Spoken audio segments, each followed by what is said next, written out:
अस्सलामुअलैकुम दोस्तों, मैं हूं असलम आलम और आप देख रहे हैं गल्फ़ एक्सपर्ट।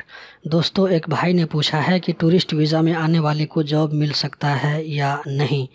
ये बहुत कॉमन सवाल है, इसका जवाब आप भी जानना चाहते होंगे, तो सोचा कि इस पर एक छोटी सी वीडियो बना दूं ताकि दूसरे लोगों को भी मालूम हो सके। दोस्तों, जवाब देने से पहले आप लोगों से छोटी सी रिक्वेस्ट करता हूं कि वीडियो को लाइक करके हमारी हिम्मत को बढ़ाएं, और अगर नए हैं तो मज़ीद इस तरह की वीडियोस को देखने के लिए चैनल को ज़रूर सब्सक्राइब कर लें।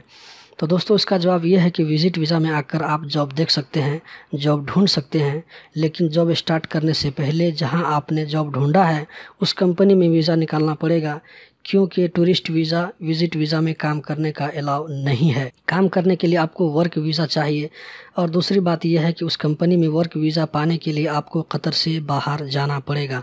मतलब ये है कि आप टूरिस्ट वीज़ा विज़िट वीज़ा में कतर आइए, किसी कंपनी में काम की सेटिंग कीजिए, इंटरव्यू दीजिए। अगर वो कंपनी आपको काम के लिए ऑफ़र करती है तो आप अपना सारा डॉक्यूमेंट जैसे पासपोर्ट की कॉपी, सर्टिफिकेट वगैरह दे दीजिए और आप कतर से बाहर चले जाइए। आपके कतर से एग्ज़िट करते ही उस कंपनी में वीज़ा निकल जाएगा, आपके यहाँ रहते हुए वीज़ा ट्रांसफ़र नहीं होगा।